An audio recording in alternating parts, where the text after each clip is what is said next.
আসসালামু আলাইকুম। আমি জিয়া মিশর থেকে বলছি। মিশরে যারা আসতে চান যে কোনো ভিসায় অথবা গার্মেন্টস অথবা ট্যুরে, মিশর আসার সময় আপনি একটা জিনিস লক্ষ্য রাখবেন। এই দেশে আপনি বাংলাদেশের থেকে যে ফোন নিয়ে আসবেন সেই ফোনটা অবশ্যই 90 দিনের ভিতরে কারেন্টটি লক হয়ে যাবে।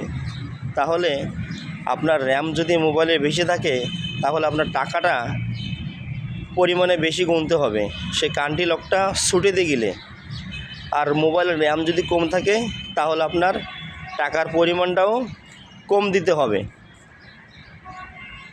যদি র্যাম যদি থাকে আপনার 4GB 5G, তাহলে টাকার পরিমাণ বাংলাদেশের তুলনায় প্রায় 12-13 হাজার টাকা আপনার গুনতে হবে। আর যদি র্যাম যদি থাকে 2GB, তাহলে বাংলাদেশের তুলনায় টাকা গুনতে হবে হচ্ছে কি আপনার 1200 থেকে 1300 টাকা। তাহলে মিশর আসার সময় অবশ্যই এই জিনিসটা লক্ষ্য রাখবেন। যদি আপনার হাতে একটি নর্মাল একটা টাচ ফোন থাকে তাহলে ওই ফোনটা সঙ্গে করে নিয়ে আসবেন। তাহলে কি হবে, 90 দিনের ভিতরে আপনি একটা ফোন কিনতে পারবেন।